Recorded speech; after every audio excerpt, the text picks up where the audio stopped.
আসসালামু আলাইকুম, সবাই ভালো আছেন? আমিও ভালো আছি আলহামদুলিল্লাহ। আমার প্রচুর ঠান্ডা লাগছে, তো ভাবলাম বাসায় জলপাই আছে, আমি একটু জলপাই ভর্তা করি। তো জলপাইটা কিন্তু পাকাই ছিল ফ্রিজে, তো ভাবলাম যে একটু ভর্তা করে খাইলে হয়তো ভালো লাগবে, যাতে সর্দি ঠান্ডা এরকম করে ভর্তা করে খাইলে ভালো লাগে। তো আমি বেশি বানাবো না, অল্প একটু বানাবো, কেননা আমি একা খাবো, তো তার জন্য বেশি বানালে আবার থাকা যাবে, পরেরটা আবার কে খাবে। আপনাদেরও ঠান্ডা লাগলে আপনারাও বানিয়ে খাইতে পারেন। তার সাথে আমি দিয়ে দিচ্ছি শুকনো মরিচ 3টা ভাজা। শুকনো মরিচটা দিলে একটু ভালো লাগে, গ্রান আসবে, তারপর খাইতে ভালো লাগে।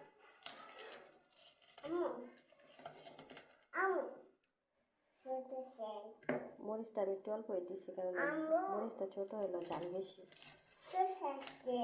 তার জন্য। তার সাথে আমি একটু দিয়ে দেবো সরিষার তেল। সরিষার তেলটা দিলে ধারটা কাশবে, খেতে আরও বেশি ভালো লাগবে।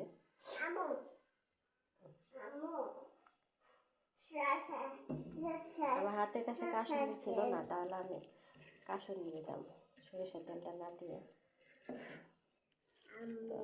সরিষার তেলটা দিলেও ভালো, কেননা তেলের ভিতরে কিন্তু অনেক দাগ আছে।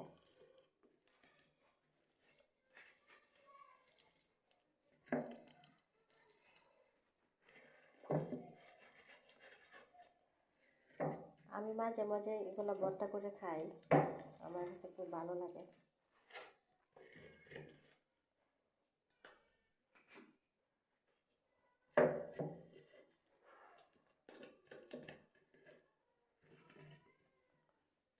তো এই যে আমার ভর্তাটা কিন্তু তৈরি হয়ে গেছে। আপনাদের কাদের এই ভর্তা পছন্দ, তারা আমার বাসায় চলে আসেন।